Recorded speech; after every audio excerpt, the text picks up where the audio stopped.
సాధనకు స్వాగతం.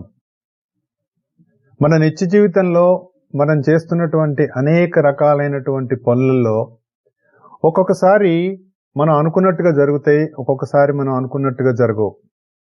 అలాగే సాధన చేద్దాం అనుకుంటాం, లేదంటే ఒక మంచి అలవాటు మనం చేసుకుందాం అనుకుంటాం, అలాగే ఉన్న అలవాటుకి ఇంకొక అలవాటు తోడు చేసుకోవాలనుకుంటాం. ఇలా రకరకాలుగా మనం భావిస్తూ ఉంటూనే ఉంటాం.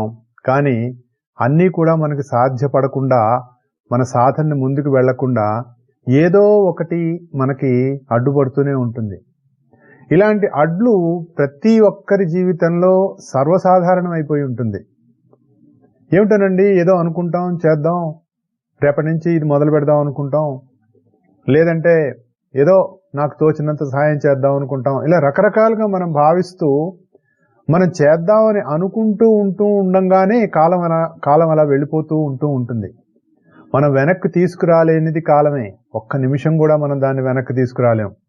అలాగే మన మనస్సులో కలిగేటటువంటి రకరకాల భావాలు, అవి మంచి చెడు, మరి ఇంకొకరికి శ్రేయస్సు అయినవి, మనకి శ్రేయస్సు అయినవి, మనకి నచ్చినవి నచ్చనివి, ఇలా రకరకాలైనటువంటి భావాలు మన మనస్సులో కలుగుతూనే ఉంటాయి. అది నిరంతరం ఒక క్షణం కూడా నిద్రపోయేటప్పుడు తప్ప నిరంతరం అది రకరకాలైనటువంటి భావాలతోటి అనేక రకాలైనటువంటి ఊహల వెంట పరిగెత్తుతూనే ఉంటుంది. మరైతే మనం ఎంతసేపు ఆ భావాన్ని పట్టుకొని ఆ భావంలోనే తిరుగుతూ, మనం ఆ భావం ఎక్కడి నుంచి మొదలవుతోంది అనేటటువంటి భావం కూడా లేకుండా అలా పరిగెత్తుతూ ఉంటాం. అప్పుడు మనకి ఏకాగ్రత కాదు, భావాగ్రత కలుగుతుంది అని మనం చెప్పుకున్నాం. దీని గురించి ప్రతి మనిషికి కూడా ఒక పరిధి ఉంటుంది. ఫర్ ఎగ్జాంపుల్, మనం ఒక సెంటర్ పాయింట్ అనుకుంటే మనకు ఒక పరిధి ఉంటుంది. ఆ పరిధి ఎలాంటిదంటే మన సర్కిల్. ఇదంతా మా సర్కిల్ అండి అంటుంటాం, చూసారా? అంటే మనకు తెలిసిన వాళ్ళు, మనకు నచ్చిన వాళ్ళు, మన బంధువులు, చుట్టాలు, మరి కుటుంబం, ఇవన్నీ ఉంటాయి. అది మన సర్కిల్ అనుకుంటాం. ఈ సర్కిల్ అనేటటువంటి దాని గురించి మనం ఎంతసేపు కేంద్రాన్ని వదిలేసి సర్కిల్లో మన చుట్టూ ఉన్నటువంటి వాళ్ళ భావాలతోటి, వాళ్ళ అభిరుచులతోటి, వాళ్ళకి ఏం చేయాలి, వాడు అట్లా చేశాడు, వీడు ఇట్లా చేశాడు, ఎందుకంటే వీళ్ళల్లో నచ్చేవాళ్ళు నచ్చని వాళ్ళు అందరూ ఉంటూ ఉంటారు. మనం ఎంతసేపు ఈ పరిధిలోనే తిరుగుతూ ఉంటాం, కానీ కేంద్రానికి మనం రాము. పరిధిలో తిరిగేవాడు ఒక ఆలోచన వెంట ఇంకొక ఆలోచన, ఒక ఊహ వెంట ఇంకొక ఊహ, ఒక భావం వెంట ఇంకో భావం, ఇలా రకరకాలుగా ఒకదానికి మధ్యలో ఎటువంటి గ్యాప్ లేకుండా వస్తూ అలా తిరుగుతూ కొంతకాలానికి అలసిపోయి సొలసిపోయి ఇక ఏం లేదు, ఇక జీవితం అయిపోయేటటువంటి స్థితికి మనకి వస్తూ ఉండటం సర్వసాధారణంగా మనం ప్రాణులందరికీ చూస్తూ ఉంటాం. మనుషుల్లో అది ఎక్కువ. దాని నుంచి బయటపడటం కోసమే పెద్దలు ఏం చెప్తారు అంటే, ఒరే నీకు భావాలు వస్తూ ఉంటాయి, దాన్ని నువ్వు ఆపలేవు, అప్పుడప్పుడు నువ్వు వెనక్కి రా, నువ్వు ఉన్నటువంటి స్థితిలోకి వచ్చి నువ్వెవరో కూడా ఆలోచించుకుంటూ నీ యొక్క కేంద్రంలోకి వచ్చి వెళుతూ గనక ఉన్నట్లయితే అంత అలపు రాదు అని చెప్తారు. దీన్నే మాస్టర్ సివివి గారు గిడ్డినెస్ అన్నారు. అంటే ఒక రకమైన మగత. ధ్యానం చేస్తున్న వాళ్ళలో మగత వస్తుంది. ఈ మగత ఎందుకు వస్తుందంటే, ఆయన చెప్పినటువంటి చక్కటి ఉదాహరణ ఏంటంటే, మనం ఎంతసేపు ఒక భావం నుంచి ఇంకొక భావంలోకి మారిపోతూ అక్కడక్కడే బయట పరిధిలో తిరుగుతున్నాం. మనం ఒక భావం వచ్చిన తర్వాత తిరిగి మరొక భావానికి వెళ్లే లోపు గనక మనం కేంద్రానికి వచ్చి వెళితే, కేంద్రం అంటే నువ్వు, అసలైన నేను అనేటటువంటిది మనలో ఉన్నది కేంద్రం. ఆ కేంద్రానికి ఒక్కసారి గనక నువ్వు వచ్చి ఆ కేంద్రాన్ని టచ్ చేసి మళ్ళీ పరిధిలోకి గనక వెళుతూ ఉంటే, కొంతకాలానికి నువ్వు కేంద్రంలో ఎక్కువసేపు ఉండటానికి కావలసినటువంటి సాధన నీ చేతికి చిక్కుతుంది. అప్పుడు మగత ఉండదు, మెలకువ ఉంటుంది అని చెప్పారు. చూడండి, మగతకి మెలకువకి ఎంత తేడా ఉందో. ధ్యానంలో ఉన్నటువంటి వాళ్ళు సాధారణంగా ధ్యానం చేస్తూ ఉన్నాం అనుకుంటూ నిద్రపోతూ ఉండేవాళ్ళు, గుర్రు పెడుతూ ఉండేవాళ్ళు. మరి అందరూ మనం ధ్యానయో కేంద్రంలో కూర్చొని ధ్యానం అయిపోయింది అన్నా కూడా ఆ గోడ కానుకొని నిద్రపోయేవాళ్ళు మనం కనపడుతూ ఉంటారు. కారణం ఏంటి అంటే, దానికి ఏం చెప్పారంటే, అది మళ్ళీ అలా అలసిపోయి శరీరాన్ని నిద్రపుచ్చేస్తుంది, మనకు మెలకువ ఉండదు. నిజమైన ధ్యానే అయినటువంటి వాడు, నిజమైన యోగత్వం చెందినటువంటి వాడు ఏం చేస్తాడంటే, ఒక చోటు నుంచి ఒక చోటికి మనం మారుతూ వస్తూ ఉంటుంది. అలా మారుతూ వస్తూ ఉన్నప్పుడు మనకి తెలుస్తుంది మనం ఎక్కడి నుంచి ఎక్కడికి వెళ్తూ ఉన్నాము అనేటటువంటిది మనకు తెలుస్తుంది. అటువంటి స్థితిలోకి మనం వెళ్ళాలి. అటువంటి స్థితిలోకి మనం వెళ్ళాలి అంటే మనం కేంద్రాన్ని అనేటటువంటిది టచ్ చేస్తూ ఉండాలి. అది మనం గుర్తుపెట్టుకోవాలి. అది చేయాలి అంటే మన మనసులో కలుగుతున్నటువంటి భావాల్ని మనం ఎప్పటికప్పుడు ఆలోచన చేసుకుంటూ దాన్ని సరి చేసుకుంటూ ముందుకు వెళుతూ ఉండాలి. అదే విషయాన్ని మనకి రకరకాలుగా మనకి భగవద్గీతలో చెప్పుకుంటూ వస్తూ ఉన్నాడనమాట. ఆత్మ సంయోగం అనేటటువంటి దాంట్లో నీ మనసుని ఎలా నువ్వు నియంత్రించుకోవాలి, నీ మనసుతోటి ఎలా స్నేహం చేయాలి, నీ మనసు అనేటటువంటి దాన్ని ఆధారంగా చేసుకొని నువ్వు నీ మనసు నుంచి ఉన్నటువంటి రకరకాల పొరలు దాటుకుంటూ బుద్ధి అనేటటువంటి పొరల్లోకి నువ్వు ఎలా వెళ్ళాలి అనేటటువంటివన్నీ కూడా మనకి ఆత్మ సంయోగంలో చెప్తూ ఉన్నారు. నాయనా, నువ్వు ఎక్కడైతే నీకు ఊహలు పుడుతున్నాయో, ఎక్కడైతే నీ మనసు నీ భావాలు కలుగుతున్నాయో ఆ భావాలు ఉన్నటువంటి కేంద్రాన్ని నువ్వు గనక మరల స్మరిస్తూ గనక ఉన్నట్లయితే ఊహల యొక్క వేగం మారుతుంది అనేటటువంటిది మనకి చెప్పారు. సో మనకి ఊహలు కలుగుతూ ఉన్నప్పుడు ఆ ఊహలు ఎక్కడి నుంచి బయలుదేరుతున్నాయి అన్నది గనక మనం సాధన చేయటం మొదలు పెడితే, అంటే మనం తిరిగేటటువంటి పరిధిలో నుంచి కేంద్రంలోకి రావటం అనేటటువంటిది జరుగుతుంది. ఎప్పుడైతే పరిధిని వదిలేసి కేంద్రంలో ఉండటం అనేటటువంటిది మనం సాధన చేసి మెల్లిమెల్లిగా దాని దగ్గరికి వెళ్ళటం అనేటటువంటిది జరిగిందో అప్పుడు ఏమవుతుందంటే మనకి ప్రశాంతత అనేటటువంటిది దొరుకుతుంది. అదే నిజమైనటువంటి సుఖంగా మనకి భగవద్గీత చెప్తుంది. అలా మనసు గురించి చెప్తూ ఉంటాడు, సుఖం గురించి చెప్తూ ఉంటాడు. ఒరే, సుఖం అంటే నువ్వు అనుకున్నది సుఖం కాదురా. మామూలుగా మనకంటే మన సుఖాలన్నీ కూడా పరిసరాల మీద ఆధారపడి ఉంటాయి, వస్తువుల మీద ఆధారపడి ఉంటాయి, మన చుట్టూ ఉన్న మనుషుల మీద ఆధారపడి ఉంటాయి. కానీ వాళ్ళందరిలో అంతర్యామిగా ఉంటుంది సుఖం అనేటటువంటిది. నువ్వు అనుకునే సుఖం కాదది. నిజానికి సుఖం అనుకునేటటువంటిది నువ్వు ఉన్న స్థితి, అది నీలోనే ఉంటుంది, అది నువ్వే అనేటటువంటిది చెప్పేది మనకు భగవద్గీత. ఆ స్థితికి మనల్ని తీసుకువెళ్ళటానికి చెబుతూ రకరకాలుగా మనకి చెప్పుకుంటూ ప్రశాంతమైనటువంటి మనస్సు ఏవైతే పొందినటువంటి యోగి ఉత్తమమైనటువంటి సుఖాన్ని పొందుతాడు అని చెప్తాడు. అలాగే అంతరంగంలో ప్రవేశించిన వాడి మనస్సు ప్రశాంతత పొందుతుంది అని చెప్తాడు. అంతరంగం అంటే బుద్ధిలోకి ప్రవేశం. అంతరంగంలోకి వెళ్ళినప్పుడే మనకు బుద్ధి అనేటటువంటి తెలుస్తుంది. ఆ బుద్ధి అనేటటువంటి ఒకనొక పొరలోకి మనం వెళ్ళినప్పుడు, ఒకనొక లేయర్, అదొక అర అని మనం చెప్పుకున్నాం. దాంట్లోకి వెళ్ళినప్పుడు అది హృదయం నుంచి మనల్ని తీసుకువెళ్తుంది. అట్లాగే దానికి మూలమైనటువంటి ఆత్మలో ధారణ చేసి దానిని ధ్యానించి ఆత్మతో యోగం చెందినటువంటి వల్ల మనలో ఉన్నటువంటి రజస్సు తమస్సు అనేటటువంటి రెండు అన్బ్యాలెన్స్డ్ స్టేట్స్, రజస్సులో ఉన్న అన్బ్యాలెన్స్డే, తమస్సులో ఉన్న అన్బ్యాలెన్స్డే. కాబట్టి ఈ రెండు స్థితుల నుంచి మనకి బ్యాలెన్స్డ్ స్టేట్కి తీసుకొస్తుంది.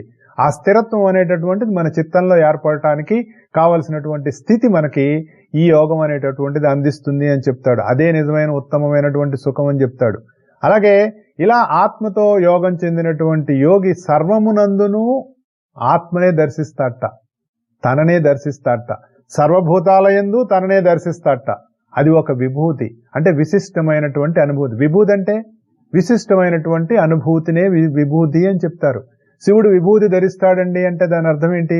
నిరంతరము ఒక విశిష్టమైనటువంటి అనుభూతిలో ఈ సృష్టి అంతా తనే అనేటటువంటి ఒక అత్యద్భుతమైనటువంటి స్థితిలో నిలవటమే విభూతి.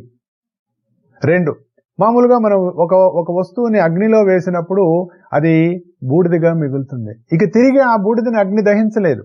అంటే the final ultimate state of anything, ఈ శరీరం కావచ్చు, వస్తువు కావచ్చు, ఏదైనా కావచ్చు, అది అగ్నిలో వేస్తే ఇక అంతకంటే లేదు దానికి స్థితి. ఆ స్థితిని విభూతి అని కూడా మనం అంటాం. అది కూడా ఒక విశిష్టమైన అనుభూతి. అంటే నువ్వు ఆ స్థితికి నిన్ను చేరుస్తుంది. ఇక అంతకంటే పొందాల్సినటువంటి స్థితి లేదు, అంతకంటే పొందాల్సినటువంటి సుఖం లేదు, అంతకంటే ఉండవలసినటువంటి ప్రశాంతమైనటువంటి స్థిరమైనటువంటి స్థితి లేదు. ఆ స్థితికి నిన్ను తీసుకెళ్తుంది కాబట్టి అది విభూతి. అలాగే సమస్త భూతముల యందు ఎవడు నన్ను చూస్తాడో అట్లే సమస్త భూతాల్ని నాయందు ఎవడు చూస్తాడో అట్టివాడు నశింపుడు అని అన్నాడు. ఇవన్నీ తర్వాత చెప్పుకుంటూ వస్తూ ఉంటాడు అనమాట భగవంతుడు అర్జునుడికి. ఇవన్నీ నువ్వు సాధన చెయ్యి అని చెప్తాడు. సాధన చెయ్యాలి అంటే ప్రాథమిక సూత్రాన్ని పాటించుకుంటూ మనం నేర్చుకున్నటువంటి విషయాన్ని ఒక్కొక్కటి మన జీవితంలోకి అన్వయం చేసుకుంటూ ఏమి మనకు ఒకవేళ ఓడిపోయినా చెయ్యలేకపోయినా ఏమి కంగారు పడాల్సిన పనేమి లేదు. ఎందుకంటే మనం అసలు చెయ్యాలి, ఏదైనా ఒక యోగ సాధన చేయాలి, ఏదైనా ఒక మంచి అలవాటు చేసుకోవాలి, లేదంటే 10 మందికి ఉపయోగపడేటట్టుగా నా భావం, నా ప్రవర్తన ఇవన్నీ కూడా నేను మార్చుకోవాలి అనేటటువంటి ఒక సత్ ఆలోచన ఏదైతే ఉందో అది సాధనకు మొదటి మెట్టు. ఆ మొదటి మెట్టుని మనం మెల్లిగా జాగ్రత్తగా అక్కడి నుంచి జారి పడకుండా ఇంకొక మెట్టు ఎక్కాలి. ఇప్పుడు మనం మెట్లు ఎక్కుతున్నాం అనుకోండి, మొదటి మెట్టు మీద జారి పడ్డాం అనుకోండి, రెండో మెట్టుకి ఎలా వెళ్తాం? వెళ్ళలేం. మళ్ళీ మొదటి మెట్టే ఎక్కాలి, మళ్ళీ మొదటి మెట్టే ఎక్కాలి. మొదటి మెట్టు ఎక్కకుండా నేను రెండో మెట్టుకి జంప్ చేస్తానంటే అక్కడి నుంచి పడితే ఇంకెక్కువ దెబ్బ తగులుతుంది. 4 మెట్లు ఎక్కిన వాడు అక్కడి నుంచి జారి పడ్డాడు అనుకోండి, ఎక్కువ దెబ్బ తగులుతుంది. మొదటి మెట్టు మీద నుంచి పడ్డవాడి కంటే 4-5 మెట్లు పైనుంచి పడ్డవాడికి ఎక్కువ దెబ్బ తగులుతుంది. ఎందుకు? అక్కడ నువ్వు పైకి వెళ్తున్న కొద్దీ నువ్వు ఇంకా జాగ్రత్తగా అడుగులు వేయాలి. సాధనలో కూడా అంతే. మొదటి స్టెప్లో నేను కింద పడిపోయాను కాబట్టి ఇక అక్కడే పడుకుంటా, ఇంకా సాధన లేదు, ఈ జన్మకింతే అని అనుకోవటం కాదు కావాల్సింది. అక్కడి నుంచి తిరిగి మళ్ళీ ప్రారంభించాలి, చిన్నపిల్లవాడి అడుగుల్లాగా. కాబట్టి అలా సాధన చేసుకుంటూ వెళ్తే అన్నిటి యందు తననే దర్శనం చేసుకునేటటువంటి ఒకానొక ఏకాత్మ బుద్ధి మనకు ఎప్పుడైతే వచ్చిందో అందరి ప్రాణులు తనగానే భావిస్తాడు. నీలో ఆత్మ అనేటటువంటి తత్వం ఎలాగైతే ఉందో, నీలో నేను అనేటటువంటి తత్వం ఎలాగ ఉందో, అలాగే అన్ని ప్రాణుల్లో కూడా అదే ఉందనేటటువంటి ఒక సమదర్శనం వాడికి కలుగుతుంది. నీకు సుఖమైనా దుఃఖమైనా ఎలా నీకు ఆనందాన్ని ఇస్తాయో అలాగే అవతల వాళ్ళకి కూడా సుఖమైనా దుఃఖమైనా అనేటటువంటిది కలుగుతుంది. అటువంటి వాడే నిజమైన యోగి అనేటటువంటిది భగవంతుడు చెప్పినటువంటి అత్యద్భుతమైనటువంటి యోగ రహస్యం. మనతో ఒక శ్రోత జాయిన్ అయ్యారు. నమస్తే అండి. హలో, నమస్తే సార్, బాగున్నారా? నమస్తే అండి, బాగున్నారా? బాగున్నామండి, మీరు ఎలా ఉన్నారు? బాగున్నాను, వింటున్నాను. అదే నేను ఒకటి చెప్దామని వచ్చాను, విష్ చేద్దామని కూడా వచ్చాను. నేను ఒకటి చదివాను, అది నాకు నచ్చింది, మీకు కూడా నచ్చుతుంది. మీరు ఎప్పుడో చదివి ఉంటారు. అంటే when your mind is weak situation becomes problem అంట. When your mind is balance situation becomes challenge. When your mind is strong situation becomes opportunity అని. ఎందుకో నాకు అది బాగా నచ్చింది. మీరు ఎప్పుడో చదివేసి ఉంటారులేండి ఇది. అంటే మనసుకు అదే అన్నిటికీ మనసే మూలం అంటాం కదా, అక్కడ అది అందులో ఆ పాయింట్ నాకు నచ్చింది అనమాట. Okay okay, good good good, బాగుందండి. ఎందుకంటే మనసు అనేటటువంటిది లేకపోతే మనిషి అనేటటువంటి వాడు లేడు. అసలు ప్రతి జీవికి మనస్సు ఉంటుంది, కానీ ఆ మనసులో కలిగే భావాల్ని వ్యక్తం చేయడానికి కావలసినటువంటి వాక్కు అనేటటువంటిది ఒక మనిషికే ఉంది. అవునండి. కాబట్టి మనస్సుని మొత్తం సాధనంతా మనసుకు సంబంధించిందేనండి. మనసులో ఉన్నటువంటి పొరలు మనం దాటకపోతే ఆ పైన ఉన్నటువంటి మనం ఇంకొక ఏదైతే మనం చెప్పుకున్నామో ఆ 3వ స్థితిలో బుద్ధి అనేటటువంటి స్థితికి మనం వెళ్ళటం అనేటటువంటిది జరగదు. మొత్తం బ్యాలెన్స్డ్ స్టేట్ అంతా కావాల్సింది ముందు మైండ్కే. దాన్నే చిత్తం అన్నారు. ఈ మనసు ఎప్పుడైతే ఇంద్రియ ప్రవృత్తుల్లో ఉండిపోయి ఇంద్రియాలతో మమేకమైపోయి టాప్ ఫ్లోర్ లో కూర్చోవలసిన వాడు కింద సెల్లార్లో ఎక్కడో చీకటి గదిలో కూర్చొని అదే సుఖమని భావించేటటువంటి వాడికి పైనున్న వెలుగు తెలియదు. కాబట్టి ఈ మనసుని అటువైపు మళ్లించి పైనున్న వెలుగు వైపు తీసుకువెళ్ళి కనుక మనం సాధన చేసుకోవటమే మన నిరంతరమైనటువంటి సాధన. ఇది నిరంతరం కొనసాగాలి. అది సాధనంతా మనసుతోటే ఉంటుంది. అందుకే భగవంతుడి ఆత్మ సంయమ యోగంలో అంతా మనసు గురించే చెప్తూ ఉంటాడు. నీకు సమదృష్టి కావాలన్నా, సమబుద్ధి కావాలన్నా, ఆత్మదర్శనం కావాలన్నా, ప్రశాంతమైన మనస్సు కావాలన్నా, లేదంటే మరి సుఖం కావాలన్నా, స్థిరత్వం కావాలన్నా మనస్సుతోటే ఉంది. కాబట్టి అది నువ్వు బ్యాలెన్స్డ్ గా ఉన్నావా, అన్బ్యాలెన్స్డ్ గా ఉన్నావా దాన్ని సరి చేసుకోవాలి. ఇప్పుడు మీరు ఒక పైప్ మీద నడుస్తున్నారు అనుకుందాం. మామూలుగా మనకి బయట సర్కస్ చేస్తూ ఉంటారు చిన్నపిల్లలు. మామూలుగా స్ట్రీట్స్ లో కొంతమంది చేస్తూ ఉంటారు. ఒక తాడు మీద ఒక అమ్మాయి నడుస్తూ ఉంటుంది, ఒక చిన్న పాప నడుస్తూ ఉంటుంది, ఇలా రకరకాలుగా నడుస్తూ ఉంటారు. వాళ్ళు ఒక బ్యాలెన్స్డ్ స్టేట్ లో నడుస్తారా, అన్బ్యాలెన్స్డ్ స్టేట్ లో నడుస్తారా? బ్యాలెన్స్డ్ స్టేట్ లోనే నడుస్తారు. ఆ బ్యాలెన్స్ పొందడానికి వాళ్ళు ఎంత సాధన చేస్తుంటే ఆ స్థితిలో వాళ్ళు ఆ బ్యాలెన్స్ పొందుతున్నారు. అవును సార్, అవును. అందుకే వాళ్ళని మనం తలెత్తి చూస్తాం. అందుకే మనం చూస్తాం, వాళ్ళని చూస్తే మనకంటే వాళ్ళు చాలా బెటర్ అనిపిస్తుంది. ఎందుకంటే మనం అలా చేయలేం కాబట్టి. మనం ఏదైనా కొన్ని మనం ఎందుకు చూస్తూ ఉంటామండి. చెప్పండి. సరే సార్, వింటుంటా. ఇంకోటి చెప్పాలనుకున్నాను కానీ నెక్స్ట్ వీక్ చెప్తాలేండి. అలాగే, తప్పకుండా. కాబట్టి బ్యాలెన్స్ అనేటటువంటిది మొత్తం కూడా మనస్సుకే కావాలి. ఆ బ్యాలెన్స్ స్టేట్ లోకి మనం వెళ్ళటానికే మన తిప్పలన్నీ కూడా మైండ్ని బ్యాలెన్స్ లో పెట్టుకోవడం కోసమేనండి. మనకెప్పుడు ఆ బ్యాలెన్స్ అనేటటువంటిది ప్రజెంట్ స్టేట్. మనం పాస్ట్ లో కానీ ఫ్యూచర్ లో కానీ ఉంటాం, ప్రజెంట్ పోతుంది. ఆవేశంలో కానీ ఉంటాం, లేదంటే మరి అత్యుత్సాహంతో మనం విపరీతమైన ఆనందంలో కానీ ఉంటాం, కానీ బ్యాలెన్స్డ్ స్టేట్ లో ఉండం. బ్యాలెన్స్డ్ స్టేట్ లో ఉండటానికి కావాల్సినటువంటిదే సాధనంతా. చిత్తవృత్తి నిరోధం అంటే అదే. దాని గురించే మనకి ఎంతసేపు మనం మనిషికి ఇచ్చినటువంటి వాంగ్మయాలు అన్నిట్లో కూడా to live in a balanced state. దాన్నే సత్వగుణం అంటారు. సత్వగుణం అంటే ప్రత్యేకంగా ఏమి ఉండదండి. రజస్తమస్తులు అనేటటువంటివి ఎప్పుడైతే బ్యాలెన్స్ గా ఉన్నాయో సత్వం అనేటటువంటి స్థితిలో మనం ఉంటాం. అది కాబట్టి ఇవన్నీ ఇక్కడ భగవంతుడు ఇలా చెప్పుకుంటూ వస్తూ ఉంటే పాపం అర్జునుడు అలా వింటూ వింటూ వింటూ ఉండేటప్పటికే ఆయనకు ఒక డౌట్ వచ్చిందండి. ఆయన చెప్తాడు, సమదృష్టి ఉండాలి. అయితే ఈ సుఖదుఖాలు అనేటటువంటి బాబు, నీ దృష్టితో చూసినప్పుడు నీకు సుఖదుఖాలు ఉంటాయి, కానీ యోగ దృష్టితో చూసినప్పుడు సుఖదుఖాలు ఉండవు అని చెప్తాడు. యోగ దృష్టితో చూడటం అంటే సమత్వము కలిగినటువంటి యోగత్వం, సమత్వం యోగముచ్యతే అంటాడు. ఆ సమత్వం ఎప్పుడైతే వచ్చిందో నీలో యోగత్వం అనేటటువంటి స్థితిలో నువ్వు నిలబడ్డావు, బ్యాలెన్స్డ్ స్టేట్. అప్పుడు నీ దగ్గర మంచివాడు వచ్చాడా, చెడ్డవాడు వచ్చాడా, దుర్మార్గుడా, సన్మార్గుడా, యోగ ఏమీ ఉండవు. అందరిలో ఉన్నటువంటి ఒకానొక తత్వాన్ని దర్శనం చేస్తూ ఉంటాడు. వాళ్ళలో కూడా అదే ఉంది కదా. మరి ఈ తేడాలు ఎక్కడొస్తాయండి అంటే స్వభావంలో వస్తాయి. స్వభావానికి కారణం మనకున్న అలవాట్లు, మనకున్న నచ్చటాలు, నచ్చకపోవటాలు రకరకాలుగా ఉన్నాయి. మనం వాటి గురించి కూడా మనం విపులంగా చెప్పుకున్నాం. అలా ఏ ఒక్క టాపిక్ తీసుకున్నా దాని గురించి చాలా విపులంగా మనం చెప్పుకున్నాం గతంలో కూడా. అయితే ఇవన్నీ సమదృష్టి నీకు వస్తుందంటే సమస్త జీవుల యందు గల పంచభూతాలు ఒకటే, మనస్సు ఒకటే, ఇంద్రియాలు ఒకటే, బుద్ధి ఇవన్నీ ఉన్నాయి. కాతే జీవుల్లో వారి వారి స్వభావాలను బట్టి వారు వేరువేరుగా ప్రవర్తిస్తున్నారు అనేటటువంటి భావం ఎప్పుడైతే నీకు కలిగిందో నీకు అందరిలో ఉన్నటువంటి ఒకే ఒక తత్వాన్ని మనం దర్శించడానికి కావాల్సినటువంటి సమదృష్టి అనేటటువంటిది మనకు కలుగుతుంది.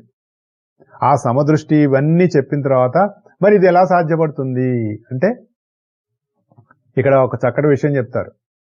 అందరిలో ఉన్నటువంటి ఆ తత్వాన్ని నువ్వు దాన్నే ధ్యానం చేయాలి. ఎలా ధ్యానం చేస్తామండి? మామూలుగా విశ్వం విష్ణువు అంటుంది. ఏది? విష్ణు సహస్రం. మొట్టమొదటి విష్ణు సహస్రం మొదలు పెట్టమే విశ్వం విష్ణుర్వషట్కారో అని మొదలు పెడుతుంది. వషట్కారం పక్కకు తీసేస్తే విశ్వం విష్ణువు. అది మొత్తం సహస్రనామం మొత్తం కూడా ఈ విశ్వం విష్ణువు అనే దాంట్లోనే ఉంది మొత్తం. అంటే ఏమిటి? విష్ణువే విశ్వం అని ఒక అర్థం మామూలుగా ఉంటే, ఇంకొక అర్థం ఏంటో తెలుసా? అసలు విశ్వమే విష్ణువు. ఇటు నుంచి అటు నువ్వు ఏది చూసినా విష్ణువే. అంటే విష్ణు అంటే మళ్ళీ అదొక ఆయన శంఖ చక్రాలు పెట్టుకుంటాడండి, 4 చేతులు ఉంటాయండి, పీతాంబరం ధరిస్తాడండి, పాపం కూర్చోటానికి టైం లేదండి, ఎప్పుడు నుంచోనే ఉంటాడు, అప్పుడప్పుడు కాళ్ళు నొప్పులు పుడితే పడుకుంటాడు. ఎందుకంటే మనం ఇవే కదా చూస్తూ ఉంటాం. విష్ణుమూర్తి నిలబడ్డ విష్ణువు గాని లేదంటే పడుకున్న శయనం, ఆయన పడుకొని ఉంటే పాపం నిలబడి కాళ్ళు నొప్పులు ఉంటే లక్ష్మీదేవి కాళ్ళు నొక్కుతూ ఉంటుంది. ఇవేగా మనకి ఇచ్చినవి. They are all symbolism. అది గుర్తుపెట్టుకోవాలి. ఏమిటోనండి మనకి మామూలుగా ఒక సినిమాలో కూడా చెప్తాడు కదా, నువ్వేంటి ఇలా ఉన్నావు, దేవుడు అంటే మా ఫోటోలో చూపించినట్టు ఉండాలి కదా ఓ మై గాడ్ మూవీలో. మరి అలా కాదు. విష్ణు అంటే ఒక చక్కటి ఎగ్జాంపుల్ చెప్తారు పెద్దలు. ఏంటి? చార్జ్డ్ స్పేస్ అని చెప్పారండి. All pervading energy, charged space. మామూలుగా మనకి బ్యాటరీ, మన సెల్ ఫోన్ ఛార్జ్ చేసుకుంటూ ఉంటాం. ఈ ఛార్జింగ్ ఎక్కడ ఉంటుందండి? సెల్ ఫోన్ లో ఒక బ్యాటరీ ఉంటుంది. ఆ బ్యాటరీ నిండా కొన్ని రకాలైనటువంటి కెమికల్ కాంపౌండ్స్ ఉంటాయి. ఆ కెమికల్ కాంపౌండ్స్ లో ఈ ఎలక్ట్రిక్ ఛార్జ్ అనేటటువంటిది స్టోర్ చేయబడి ఉంటుంది. అలాగే ఈ విశ్వమంతా ఉన్నటువంటి నువ్వు చూసే చోటు మొత్తం, అంటే ఎంతవరకు అయితే నీకు ఆకాశం కనపడుతోందో, ఎంతవరకు నువ్వు చూడగలుగుతున్నావో, ఈ మొత్తంలో ఉన్నటువంటి అణువుల్లో కూడా ఉన్నటువంటి ఛార్జ్ ఏదైతే ఉందో దాన్ని విష్ణు అన్నారు. అంటే ఒక అణువుకి ఎంత దూరం ఉంటుందండి? ఊరికే మనం ఎగ్జాంపుల్ అనుకుందాం. ఇప్పుడు ఒక బ్యాటరీలో ఒక కెమికల్ కాంపౌండ్ ఉంది. ఆ కెమికల్ కాంపౌండ్ లో ఒక ఆటమ్ కి ఇంకొక ఆటమ్ కి ఉన్న డిస్టెన్స్ ఎంత? మనం క్వాంటమ్ ఫిజిక్స్ లోకి వెళ్దాం. క్వాంటమ్ ఫిజిక్స్ లో ఒక చక్కటి విషయం చెప్తారు. ఏంటంటే ఇక్కడ ఉన్నటువంటి ఆటము ఈ ఎండ్ ఆఫ్ ద యూనివర్స్ లో ఉన్న ఆటము ఒకే టైంలో ఒకే రకంగా రెస్పాండ్ అయ్యి వైబ్రేట్ అవుతాయట. అది ఎలా కుదురుతుంది? ప్లస్ ఇంకొక సైన్స్ లో ఇంకొక ఎక్స్పెరిమెంట్ కూడా చేశారు. అదేంటంటే ఒక వ్యక్తి నుంచి ఒక సెల్ తీసుకొని, ఒక బాడీలోంచి ఒక కణం తీసుకొని, ఆ కణాన్ని ఎక్కడో కొన్ని మైళ్ళ దూరంలో దాన్ని పెట్టినప్పుడు ఇతని శరీరంలో ఒక వైబ్రేషన్ లేదంటే ఒక ఎమోషన్ కలిగినప్పుడు ఇతని సెల్స్ ఎలా రెస్పాండ్ అవుతాయో అన్ని మైళ్ళ దూరంలో పెట్టిన సెల్ కూడా అదే టైంలో అదే రకంగా రెస్పాండ్ అయిందట. ఎలా కుదిరింది ఇదంతా? చూడండి, these are all science experiments జరుగుతున్నాయి. కారణం ఏంటంటే అంతటా వ్యాపించి ఉన్నటువంటి ఒకానొక ఛార్జ్ ఏదైతే ఉందో అదే అన్నిట్లో పనిచేస్తూ ఉంటుంది. మనం దూరం అంటే మనకి ఇక్కడికి ఒక పాయింట్ నుంచి ఇంకొక పాయింట్ కి మధ్యలో ఏమీ లేదని మనం అనుకుంటాం. కానీ there are atoms which are charged with energy. విశ్వంలో ఎక్కడి నుంచో ఎన్నో రకాలైనటువంటి రకరకాలుగా మనకు వస్తూ ఉన్న ఎన్నో సిగ్నల్స్ వస్తూ ఉన్నాయి. అవన్నీ ఎలా వస్తున్నాయి? నేను మాట్లాడింది రకరకాలుగా ప్రపంచంలో ఉన్న వాళ్ళందరూ వింటున్నారు. ఎలా జరుగుతోంది? దీన్ని ఎలా ప్రసారం జరుగుతోంది? ఈ చార్జ్డ్ ఆటమ్స్ ద్వారానే జరుగుతూ ఉంటుంది ఇదంతా. అదంతా డిఫరెంట్ సైన్స్ మనకి. సో అట్లాగే మొత్తం సమస్తాన్ని అదిగా దర్శించడం అంటే ఉన్నది అదే అనేటటువంటి భావన సాధనలో ఎంతో అత్యున్నతమైనటువంటి స్థితి. యోగాభ్యాసం చేస్తున్నానండి, నేను రోజు పొద్దున్నే లేచి ప్రాణాయామం చేస్తున్నాను, నేను ఒక అరగంట సేపు ప్రాణాయామం చేయిందే అసలు మంచినీళ్ళు తాగను, ఎవరితో మాట్లాడటం అంటే అసలు నేను ప్రాణాయామం చేయిందే మాట్లాడను.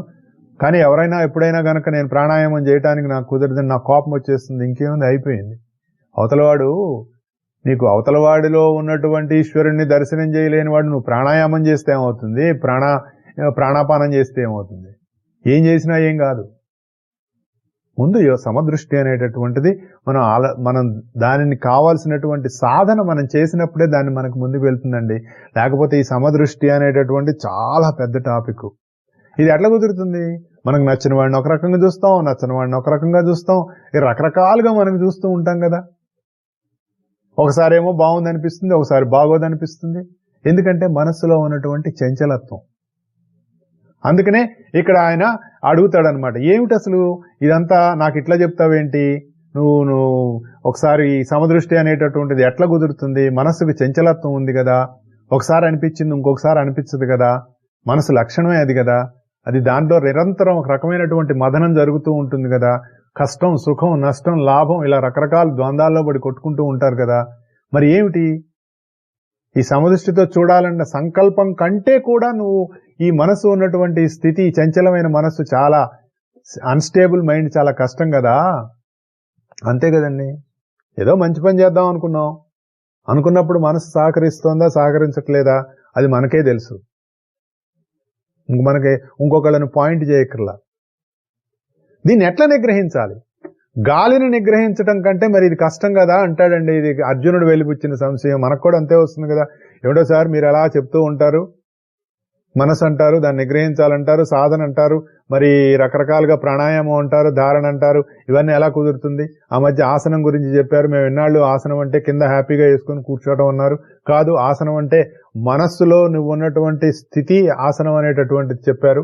అంటే స్థిరమైనటువంటి మనస్సు ఏదైతే ఉందో అదే స్థిరమైన ఆసనం అని చెప్పారు. స్థిరం ఆసనం ఆత్మనః అన్నారు, అది మా ఆత్మలో ఉండాలన్నారు. ఇన్ని చాలా కన్ఫ్యూజన్ గా ఉంది.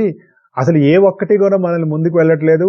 ఈ రూపం మన చుట్టూ ఉన్నటువంటి పరిస్థితులతోటి మనస్సు ఒక్కొక్కసారి మనల్ని బయటికి లాగేస్తూ ఉంటుంది, డిప్రెషన్ వస్తూ ఉంటుంది. చేసేవాళ్ళే ఎన్నాళ్ళు లేని వాళ్ళు చేస్తే నీకు వస్తుందా అంటూ ఉంటుంది. మరి ఏమిటి సార్, మరి దీన్ని ఎట్లా నిగ్రహించాలి అంటే భగవంతుడు చెప్పినటువంటి అత్యద్భుతమైనటువంటి మనకి ఇక్కడ చెప్తున్నారు అనమాట. నిజమే, అసంశయం మహాబాహో మనోదుర్నిగ్రహం చలం అభ్యాసేన తు కౌంతేయ వైరాగ్యేణ చ గృహ్యతే. ఇది అత్యద్భుతమైనటువంటి అభ్యాసానికి సంబంధించినటువంటి విషయం ఇక్కడ భగవంతుడు చెప్తున్నాడు. అసంశయం మహాబాహో. మహాబాహో అని ఎందుకన్నాడండి? గొప్ప బాహువులు గల అర్జున, అసంశయం, నువ్వు చెప్పింది ఏమి కరెక్ట్ అది. దాన్ని నిగ్రహించడం చాలా కష్టం. అని చెప్తున్నాడు. మహాబాహు అంటే గొప్ప బాహువులు గల అర్జున. గొప్ప బాహువులు అని ఎందుకు వాడాడండి? మనం ఏమనుకుంటాం, ఏదైనా మనం చేసేస్తాం, దేన్నైనా మనం బంధించేస్తాం, ఏమైనా మనం చేయగలం అనే కదా మనం అహంకారంతో ప్రవర్తిస్తూ ఉంటాం కదా. నేను చాలా బలవంతుండండి, ఏ బరువునైనా ఎత్తగలను, నేను గనక జిమ్ చేద్దామని గనక జిమ్కి గనక వెళ్ళినట్టయితే అక్కడ ఎన్ని కేజీలు బరువునైనా ఎత్తగలను, నాకు 4 గోల్డ్ మెడల్స్ ఉన్నాయి, ఇన్ని రకరకాలుగా మనం మాట్లాడుతుంటారు కదా. కాలికి దెబ్బ తగిలితే ఏడవడా, బాధపడ్డా? నీకు చాలా బలం ఉంది కదా, మరి అలా ఏడిస్తే ఎలా కుదురుతుంది? బలం. అందుకని మహాబాహో, ఓ అర్జున, గొప్ప బాహువులు గల అర్జున, కానీ నువ్వు మనస్సును బంధించలేవు అని చెప్పాడండి. నీకెంత గొప్ప బాహువులు ఉన్నా చంచలమైనటువంటి మనస్సుని నువ్వు బంధించలేవు, నిగ్రహించలేవు అని చెప్పాడండి. అందుకు వాడాడు మహాబాహో, గొప్ప బాహువులు గల అర్జున అని. బాబు, దానికి ఒక 2 ఉన్నాయి. ఆ రెండిటి వల్ల మనం ఈ మనస్సు అనేటటువంటి చంచలమైనటువంటి మనస్సుని స్థిరంగా మనం ఉంచుకోవాలంటే 2 చెప్పాడు. అభ్యాసము, వైరాగ్యము. సేమ్ పతంజలి యోగ సూత్రాల్లో కూడా మనకి చక్కగా అభ్యాస వైరాగ్యాభ్యాం తన్నిరోధ అని చెప్తాడు. ఈ 2 అనేటటువంటి చాలా ముఖ్యం అని చెప్తాడండి. మామూలుగా మనకి చిత్తవృత్తుల గురించి చెప్తారు. చిత్తవృత్తులు అంటే చిత్తము యొక్క వృత్తులు. ఆ వృత్తులు ఎప్పుడు వస్తాయి? ఇంద్రియాల్లో ఉండిపోయినటువంటి, ఇరుక్కుపోయినటువంటి మనస్సు రకరకాలుగా 5 ఇంద్రియాలకు సంబంధించినటువంటివి. అంటే చిన్న ఎగ్జాంపుల్, మీరు ఒక సినిమాకి వెళ్ళారు. సినిమాలో ఏదో మనకి నచ్చిన హీరో సినిమాకి వెళ్ళాం, సినిమాలో కూర్చున్నాం. వెనకాల ఒక ప్రొజెక్టర్ ఉంది. ఆ ఒక ప్రొజెక్టర్ తోటి సినిమా, మనకు కావాల్సిన సినిమా వేసాడు అనుకోండి, అది మనకు అర్థమవుతుంది. సినిమా చూస్తాం. సినిమాలో ఉన్నటువంటి రకరకాల సన్నివేశాల ఆధారంగా మనకు కూడా రకరకాల ఎమోషన్స్ అనేవి వస్తూ ఉంటాయి. దాని ప్రకారంగా మనం నడుస్తూ ఉంటుంది. 5 ప్రొజెక్టర్లు పెట్టి 5 సినిమాలు ఒకే తెర మీద వేశారు అనుకోండి. అప్పుడేంటి మన పరిస్థితి? ఏ ఒక సినిమా అయినా సరిగా మనకు అర్థం అవుతుందా? అర్థం కాదు. ఈ మధ్య టీవీలలో కూడా పిక్చర్ ఇన్ పిక్చర్ అని వస్తూ ఉంటుంది. అంటే ఒక పిక్చర్ వస్తూ ఉంటుంది, దాంట్లోనే మళ్ళీ ఇంకొక ఛానల్లో ఇంకొక పిక్చర్ వస్తూ ఉంటుంది. ఈ 2 మనం చూస్తూ ఉంటాం. సపోజ్ క్రికెట్ వచ్చేటప్పుడు చూస్తూ ఉంటాం మనం. ఆ వెనకాల ఒకటి చూస్తూ క్రికెట్లో స్కోర్ మిస్ కాకూడదని చెప్పేసి పిక్చర్ ఇన్ పిక్చర్లో, సపోజ్ ఇండియా బ్యాటింగ్ అనుకోండి, మొత్తం పిక్చర్ స్క్రీన్ అంతా మనమే చూస్తాం. అది ఇండియా బౌలింగ్ అనుకోండి, ఊరికే అసలు స్కోర్ ఏం జరుగుతోంది, మరి ఎన్ని వికెట్లు పడ్డాయి, ఇలా తీసుకోవడం కోసం పిక్చర్ ఇన్ పిక్చర్గా చూస్తాం. అలా స్క్రీన్లో 5 స్క్రీన్లు పెట్టుకొని మీరు చూసినప్పుడు మీకు ఏమీ అర్థం కాదు. అలాగే ఒక సినిమా తెర మీద 5 సినిమాలు వేసినప్పుడు ఆ పరిస్థితి ఏమిటి? ఆ సినిమాకి వెళ్ళిన వాడి పరిస్థితి ఏంటి? బయటికి రాగానే మెంటల్ హాస్పిటల్కి అక్కడే ఉంటాయి బయట అనమాట 4-5 అంబులెన్స్లు. రండి సార్, మేము రెడీగా ఉన్నాం మిమ్మల్ని తీసుకువెళ్ళటానికి అని అడుగుతారు. మన మనస్సు అనేటటువంటి తెర మీద 5 ఇంద్రియాల నుంచి నిరంతరం 5 రకాలైనటువంటి విషయాలు ప్రొజెక్షన్ ఎప్పుడూ జరుగుతూ ఉంటుంది. అందుకనే మనస్సు కకలావికలంగా ఉంటుంది. వాటిని చిత్తవృత్తులు అంటారు. అటువంటి వృత్తుల్లో ఇరుక్కుపోయినటువంటి మనస్సుని ఈ వృత్తి నిరోధం జరగటం కోసం మనం దాన్ని విత్డ్రా చేసుకోవటం ఎలా అనేటటువంటిది మనకి పతంజలి యోగ సూత్రాలు కానీ భగవద్గీతలో కానీ అందించినటువంటి అతి ముఖ్యమైన సాధన రహస్యాలు. ఏ వృత్తి యందు మాకు మామూలుగా మన మనస్సు ఇంద్రియం ఉందో ఆ వృత్తితో సమానమైన స్థితిలో మనం ఉంటాం కానీ మనం మనంగా ఎక్కడా ఉండటం లేదు. అదండి మొట్టమొదటిగా మనకి పతంజలి మనకు ప్రతిపాదన చేసేటటువంటి విషయం. చిత్తవృత్తులు కలిగినప్పుడు ఏం చేస్తాం? వృత్తులతో ఉంటాం. అంటే మనం ఎవరితో మాట్లాడుతున్నాం అనుకోండి, వాళ్ళ వైఖరితో మాట్లాడుతున్నాం, మన వైఖరితో మాట్లాడటం లేదు. లేదండి, అవతల వాళ్ళతోటి మనం అలా మాట్లాడకపోతే వాళ్ళు ఫీల్ అవుతారు అని అనుకుంటా. నీకు నువ్వులా మాట్లాడట్లా, అవతల వాళ్ళ మనం మాట్లాడుతున్నాం. మనం ఎవరితో అయినా ఏదైనా సంప్రదింపులు కానీ ఏమైనా చేసేటప్పుడు కానీ అవతల వాళ్ళకి నచ్చినట్టుగా వాళ్ళ మెప్పు పొందడం కోసమే మనం ప్రయత్నం చేస్తున్నాం కానీ మనం మనంగా జీవించట్లేదు. గురుగారు ఒక ఎగ్జాంపుల్ ఇస్తారు. చింతపండు తినేటప్పుడట నాలిక అనే ఇంద్రియము పులుపుగా ఉంటుందట కానీ ఇంద్రియంగా ఉండదట. అసలు ఈ యొక్క వాక్యంలో ఎంత అర్థం ఉందో తెలుసా? మనం ఇప్పుడు ఆలోచించామా? సినిమా చూస్తున్నప్పుడు మన కన్ను సినిమాగా ఉంటుంది, మనంగా ఉండట్లా. చింతపండు తినేటప్పుడట నాలిక అనే ఇంద్రియము అంటే టంగ్ అనేటటువంటి సెన్స్ పుల్లగా ఉంటుందట కానీ టంగుగా ఉండదటండి.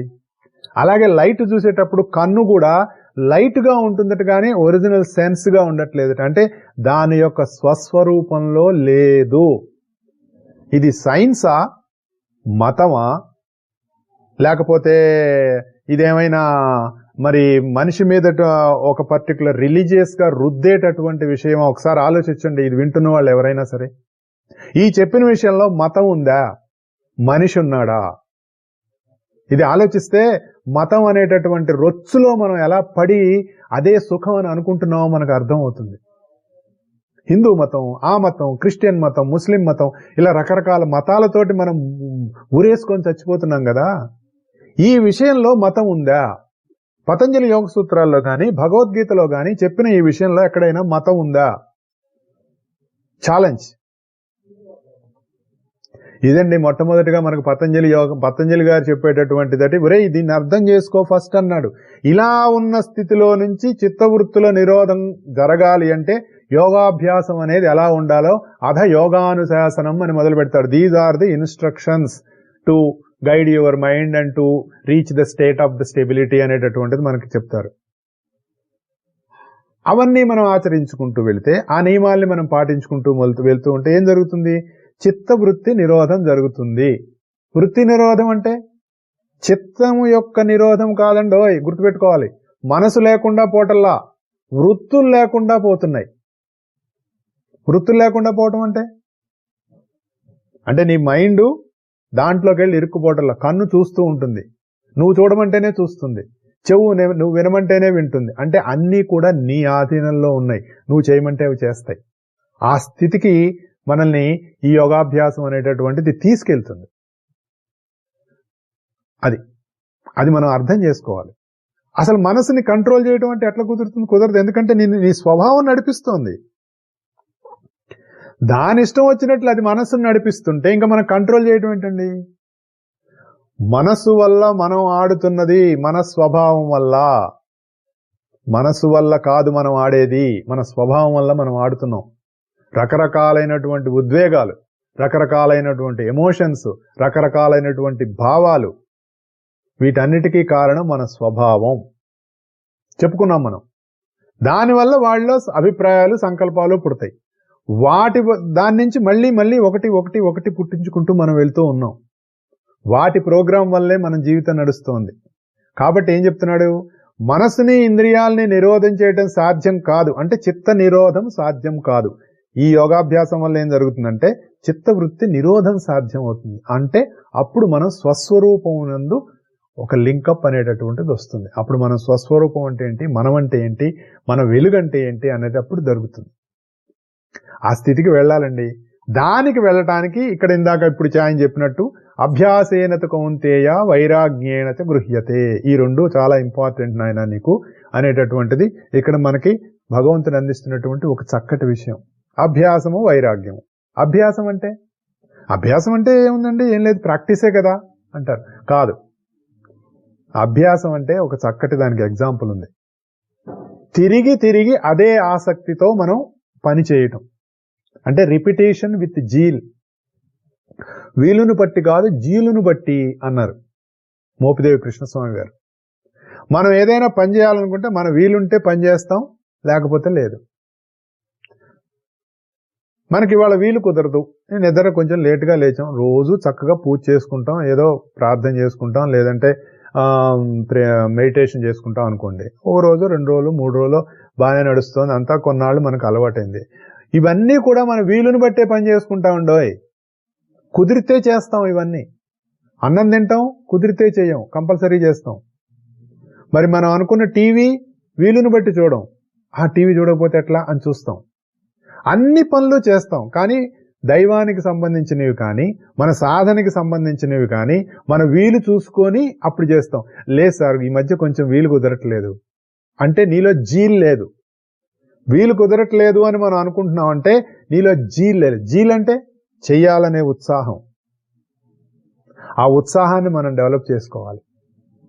అంటే ఈ రోజున మనం కొత్తగా సాధన ప్రారంభించి ఒక మంచి ఉత్సాహంతో ఈ సాధన నేను చెయ్యాలి, ఈ అభ్యాసం ఇది చక్కగా నేను దీని గురించి తెలుసుకోవాలి, దీన్ని నా జీవితంలో తెచ్చుకోవాలి అని మొట్టమొదటగా మనం అనుకొని ఏ విధమైనటువంటి ఒక ఉత్సాహంతో మొదలు పెడతామో అదే ఉత్సాహం 10 ఏళ్లు పోయినా 15 ఏళ్లు పోయినా తిరిగి అదే ఉత్సాహంతో అన్ని సంవత్సరాలు దానిని కంటిన్యూ చేసుకుంటూ వెళ్ళటం అనేటటువంటిది ఏదైతే ఉందో దాన్ని అభ్యాసం అంటారు.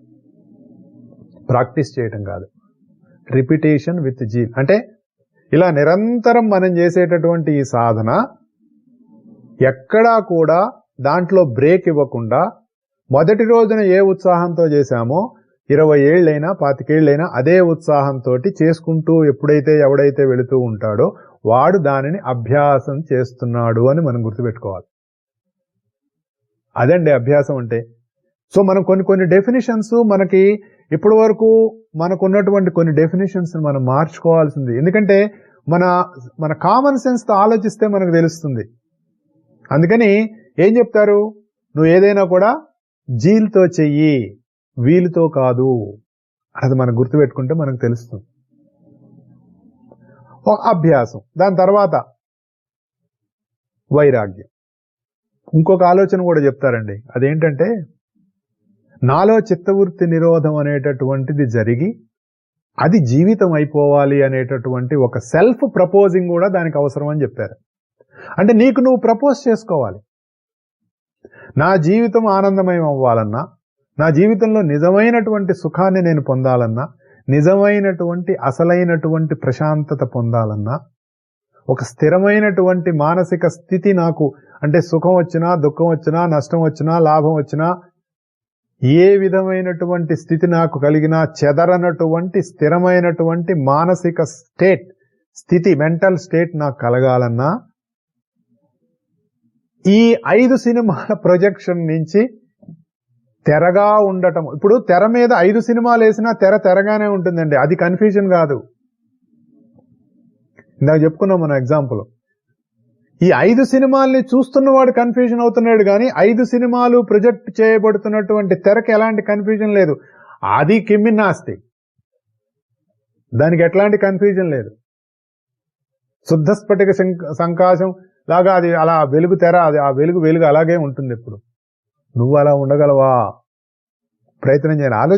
ఇవన్నీ గుర్తుపెట్టుకోండి. మనం ఇక్కడ మాట్లాడుకునే విషయాలు కానీ చెప్పుకునేటటువంటి విషయాలు కానీ ఇవన్నీ కూడా మనలో ఒక ఆలోచన కలిగించాలి. ఆ ఆలోచన వల్ల మనలో ఒక మథనం జరగాలి. అప్పుడు మనం ఉన్న స్థితి ఏమిటి అన్నది మనం ఆలోచించుకోవాలి. దీనికంటే బెటర్ స్టేట్ లోకి మనం వెళ్ళగలమా అనేటటువంటిది ఆలోచన చేసుకోవాలి. ఈ చెప్పుకునేవన్నీ కూడా మనలో ఆలోచన కలగటానికి, ఈ ఆలోచన మనలో పెరగాలి, ఆ మదనం మనకు జరగాలి. అప్పుడు మనం ఒక సెల్ఫ్ ప్రపోజ్ చేసుకోవాలి. నాలో ఉన్నటువంటి వీటన్నిటి నుంచి నేను ఒక చక్కటి ఆనందమయమైనటువంటి జీవితం, యోగ జీవనంలోకి రావాలి. యోగాభ్యాసం యొక్క ఫైనల్ టార్గెట్ ఏంటంటే యోగ జీవనం. ఆ స్థితిలోకి నేను వెళ్ళాలని తనని తాను సెల్ఫ్ ప్రపోజ్ చేసుకొని, ఇది లేనిదే మిగతావి ఏవి సహాయం నాకు కుదరదు, దేనివల్ల కూడా కాదు అనేటటువంటిది మనం ఒక నిరంతరమైనటువంటి అభ్యాస స్థితిలోకి మనం వెళ్ళేటట్టుగా మనం సెల్ఫ్ ప్రపోజ్ చేసుకొని 24 గంటల్లో మనం ఏ వృత్తి చేస్తున్నా, ఏ ఉద్యోగం చేస్తున్నా, మన ఆఫీసులో చుట్టుపక్కల వాళ్ళతో మాట్లాడుతున్నా, లేదా వాళ్ళు మనతో మాట్లాడుతున్నా, వింటున్నా, ఏం చేస్తున్నా సరే వీళ్ళందరూ కూడా నాలో చిత్తవృత్తి నిరోధానికి కావలసినటువంటి సాధనకు చెందినటువంటి ఆరాధ్య దైవాలుగా ఆ రూపాలే నా చుట్టూతా ఉన్నాయి. వీళ్ళందరూ నాలో చిత్తవృత్తి నిరోధం ఉందా లేదా దానికి కావలసినటువంటి సాధన నాకు సాగుతుందా లేదా అని నన్ను నిరంతరం టెస్ట్ చేయటానికి ఈ దేవతా స్వరూపాలన్నీ నా చుట్టూతా ఉన్నాయి అనేటటువంటి ఒక భావన గనక మనం చేస్తూ ఉంటే మెల్లిమెల్లిగా ఒక్కొక్క అడుగు ముందుకు వెళ్తూ చిత్తవృత్తి నిరోధం అనేది జరుగుతుందండి. ఇది పతంజలి యోగ సూత్రాలు ఇచ్చినటువంటి అత్యుత్తమమైనటువంటి సాధనలో ఇవ్వబడినటువంటి ఒకానొక రహస్యం. అది లేకపోతే ఎలా కుదురుతుంది? అసలు ముందు మైండ్ స్టెబిలైజేషన్ లేకుండా ఏది కుదరదు. అందుకనే మాస్టర్ సివి గారు మళ్ళీ ఆయన చెప్పింది అద్భుతమైన, when stage is stable statue can stand అన్నారు ఆయన. నీ మనస్సు అనేటటువంటి స్టేజీ స్టేబుల్ గా ఉన్నప్పుడే నీ యొక్క స్టేజ్ స్టేబుల్ స్టాట్యూ, నువ్వు అనేటటువంటి ఒక శిల్పం దాని మీద స్థిరంగా నిలబడుతుంది. కదిలిపోతున్నటువంటి దాని మీద ఎలా కుదురుతుంది? కుదరదు కదా. ఇది నిరంతరం మనం సాధన చేసుకోవాలి. దీనికి ఒక పర్టికులర్ పాయింట్ ఆఫ్ టైం ఉండదు. 24 hours లో మనం ఎక్కడ ఎప్పుడు ఎక్కడ ఎలా మనం ప్రవర్తిస్తున్నా, మన చుట్టూ ఎవరు ఉన్నా కూడా వాళ్ళందరి నుంచి వస్తున్నటువంటి వాటిలోంచి ఎక్కడ రియాక్ట్ అవ్వాలి, ఎక్కడ యాక్ట్ అవ్వాలి, ఎక్కడ సైలెంట్ గా ఉండాలి, ఎక్కడ మనం దానికి సరైన రెస్పాన్స్ ఇవ్వాలి అనేటటువంటిది మనం పెద్దల నుంచి నేర్చుకోవడం కానీ, లేదంటే మనకు ఎక్కడైనా ఎప్పుడైనా ఏదైనా సందేహం ఉన్నప్పుడు వాళ్ళ దగ్గర నుంచి మనం అడిగి తెలుసుకొని మన జీవితంలో అన్వయించుకుంటూ ముందుకు వెళ్తూ ఉంటే ఈ చిత్తవృత్తి నిరోధానికి సంబంధించినటువంటి అభ్యాసం అనేటటువంటిది జరుగుతుంది. ఆ తర్వాత రెండవది వైరాగ్యం. వైరాగ్యం అంటే ఏం లేదండి, అన్నీ వదిలేసి చేతులు దులిపేసుకొని ఈ కుటుంబం ఏమిటి, భార్య ఏమిటి, ఈ పిల్లలేమిటి, రోగాలన్నప్పుడు కర్మ ప్రకారం రాకుండా ఉంటాయా? పిల్లవాడికి జలుబు చేసిందండి, వాడికి ఒంట్లో బాగాలేదండి అండి, భార్య అంటే పిల్ల ఎవరు భార్య ఎవరు అన్నాడు అనుకోండి, చెప్పు తీసి కొడతారు. అది కాదు కదా. ఇవన్నీ పుచ్చు వైరాగ్యాలని చెప్పారు గురువు గారు. పుచ్చు వైరాగ్యాలట. ఆయన ఒక ఎగ్జాంపుల్ చెప్తారు. ఒకరి దగ్గర 100 రూపాయలు అప్పు చేసేట, పలానా రోజున ఇచ్చేస్తా అన్నట్ట. ఒక రోజు ముందే తీసుకెళ్లి ఇచ్చేసేట. నేను అంతేనండి, నేను ఏది ఉంచుకోను. ఎందుకు? 2 రోజుల తర్వాత 200 అడిగేట, అది కూడా అలాగే ఇచ్చేట. అంటే దీని అన్నిటికీ కారణం ఏంటంటే ఏదో పెద్ద టెండర్ పెట్టబోతున్నాడు. అలాగే ఒక 4 రోజుల తర్వాత 1000 రూపాయలు అడిగి తీసుకున్నాడు, అంతే గాయం, మళ్ళీ కనపడ్డవాడు. అది కూడా ఒక వైరాగ్యం కింద మాట్లాడేవాళ్ళు ఉంటారు. ఏదో దానం చేస్తారు, దానం అండి, మనం దానం చేయకపోతే ప్రపంచం ఏమైపోతుందని మాట్లాడతారు, అదొక రకమైన వైరాగ్యం. ఇవన్నీ పుచ్చు వైరాగ్యాలని చెప్పారు. అసలు వైరాగ్యం అనేది అంటే అది ఆయన చెప్తారనమాట. అంటే మనలో ఎప్పుడైతే ఈ అభ్యాసం అనేటటువంటిది జరుగుతూ, చిత్తవృత్తి నిరోధం అనేటటువంటిది జరుగుతూ, భగవంతుడు చెప్పినటువంటి ప్రశాంతమైన మనస్సు, ఒక చక్కటి ఏకాత్మ బుద్ధి, అందరిలో ఉన్నటువంటి జీవం అనేటటువంటిది అంతా ఒకటే, కానీ దాని చుట్టూ ఏర్పడ్డటువంటి శరీరం వేరు, స్వభావాన్ని బట్టి అవి ప్రవర్తిస్తూ ఉంటాయి అనేటటువంటి ఒక ఏకాత్మమైనటువంటి సమమైనటువంటి బుద్ధి కలిగి, మనలో ఆ స్పర్శ కలిగి, పెద్దల సాంగత్యం కలిగి, ఒక నిజమైన జీవితం యొక్క రుచి మొట్టమొదటగా మనకు తెలుస్తుందట. ఇందాక నేను చెప్పినటువంటి యోగ జీవనం అనండి, ప్రశాంత జీవనం అనండి, సుఖ జీవనం అనండి, ఆనందమయ జీవనం అనండి, ఇలాంటిది ఒక రుచి మనకు తెలుస్తుందట. అరే మనం ఎన్నాళ్ళు మనం అనుకునేటటువంటి అసలు అది వేర్రా, అసలైనటువంటి రుచి ఇది. మనం ఎన్నాళ్ళు దేన్నో ఏదో అనుకున్నాము, కాదు ఇది నిజమైనటువంటి భావనను ఎప్పుడైతే మనకు కలుగుతుందో అప్పుడు మనం అంతవరకు ఉన్నటువంటి జీవితం మీద ఉన్నటువంటి రుచి, ఆ భావం తగ్గటం మొదలు పెడుతుందట. తగ్గటం మొదలుపెట్టి దాని మీద ఉన్న అటాచ్మెంట్ మెల్లిగా తగ్గుతుంది. అంటే ఒక నిజమైనటువంటి ఆనందమయమైనటువంటి జీవితం మీద నీకు చక్కటి ఒక రుచి కలిగి, దానిలో ఉన్న టేస్ట్ నీకు తెలిసి, అప్పుడు దాని మీద పాత వదిలేసి కొత్త దాని మీద ఎప్పుడైతే నీకు కలుగుతుందో అది ఆ వదిలేయటం ఏదైతే ఉందో దాన్ని వైరాగ్యం అని చెప్పారు. అంటే ఏంటి? అక్కడ ఎవరో ఏదో ఇద్దరు మాట్లాడుకుంటున్నారు. ఏం మాట్లాడుకుంటున్నారు వాళ్ళు? క్యూరియాసిటీ పోతుంది. నీకెందుకు? నీకు సంబంధం లేనప్పుడు. వ్యాపారంలో ఎన్నో లక్ష లాభాలు వస్తాయి. ఇట్లా సులభంగా ఈ మార్గంలో వెళ్తే, అది ఏ మార్గమైనా కావచ్చు, సన్మార్గము దుర్మార్గము అవన్నీ నాకు అనవసరం అండి, లక్షలు సంపాదించాలి, ఇట్లాంటివి ఆరాటం ఉండదు. ఇలాంటి ఆరాటాలు ఉంటే యోగాభ్యాసం గుర్తుంది. ఆరాట పోరాట నీరాట నేరాట వచ్చును అని అంటాడు కదా ఆయన. దాంట్లో గజేంద్ర మోక్షణంలో నేను ఎందుకు వచ్చాను, ఈ నెలలో ఎందుకు మునిగాను, కాలు ఎందుకు పెట్టాను, ఈ మొసలు నన్ను పట్టుకోవటం ఏంటి అని అంటాడు కదా. ఈ ఆరాటాలు పోతుంది అంటే మనసుకు మెల్లిగా ఇవన్నీ తగ్గుతూ వస్తాయి. అక్కడి నుంచి కనపడుతుందండి మెల్లిమెల్లిగా వైరాగ్యం అంటే. అది ఎవరికి వాళ్ళకే తెలుస్తుంది. ఏమిసారి ఈ మధ్య మీకు వైరాగ్యం వచ్చిందని ఎవరు డాక్టర్ సర్టిఫికెటో లేదా సర్టిఫికెట్ ఇవ్వక్కర్లా, నీకే తెలుస్తుంది. మన చేతిలో ఉన్నటువంటి పండు అది వగరుగా ఉందా, పుల్లగా ఉందా, తీయగా ఉందా ఎవడికి తెలుస్తుందండి? తిన్నవాడికే తెలుస్తుంది. దాన్ని చూస్తూ కూర్చున్నాం అనుకోండి, ఎన్ని సంవత్సరాలు చూసినా తర్వాత కుళ్ళిపోతుంది, కానీ దాని రుచి మీకు తెలియదు కదా. అదండి వైరాగ్యం అంటే. కాబట్టి ఈ అభ్యాసం వైరాగ్యం అనేటటువంటిది రెండూ చేయటానికి పతంజలి చెప్పినటువంటిది ఏంటంటే ఈశ్వర ప్రణిధానం అనేటటువంటిది చెప్తాడు. ఆ ఈశ్వర ప్రణిధానం అంటే దానికి కూడా ఒక చక్కటి ఎగ్జాంపుల్ చెప్తారు. నేను అనేటటువంటి తత్వం నీలో ఎప్పుడైతే మేల్కాంచి నువ్వు దాంట్లోకి మేల్కాంచుతావో, ఈ మేల్కాంచినంతకాలం ఏమవుతుంది? ఓ రోజు ఏడుస్తాం, ఒక రోజు నవ్వుతాం, రకరకాలుగా బతుకుతూ ఉంటాం మనం. మేల్కాంచిన దగ్గర నుంచి వాడే మనలో బతుకుతూ ఉంటాడు, వాడు మన నుంచి జీవితాన్ని నడిపిస్తూ ఉంటాడు. అలా ఉన్నటువంటి అంతర్యామి అయినటువంటి నేనుకి శరణాగతి చెందడం అనేటటువంటిది ఈశ్వర శరణాగతి. అది మనకి పతంజలి అందించేటటువంటిది. ఇవి యోగ రహస్యాలు అనేటటువంటిది. రహస్యం అంటే ఏంటంటే మనకు తెలియనంత కాలమే ఏదైనా రహస్యం, తెలిసిన తర్వాత అది రహస్యం కాదు. అందుకని ఏం చేశారు, ఇవన్నీ ఓపెన్ బుక్సే కదా, యోగ రహస్యాలన్నిటికీ పుస్తకాల్లో రాసి పెట్టేశారు. కానీ వాటిని మళ్ళీ రహస్యాలు అంటున్నారు. ఎందుకని అవి రహస్యాలని? దానిలో ఉన్నటువంటి సూక్ష్మములోకి మనము మేల్కాంచలా.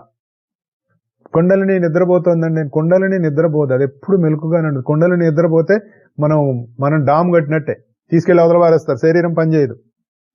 కుండలిని ఎప్పుడూ మెలకుగానే ఉంటుంది.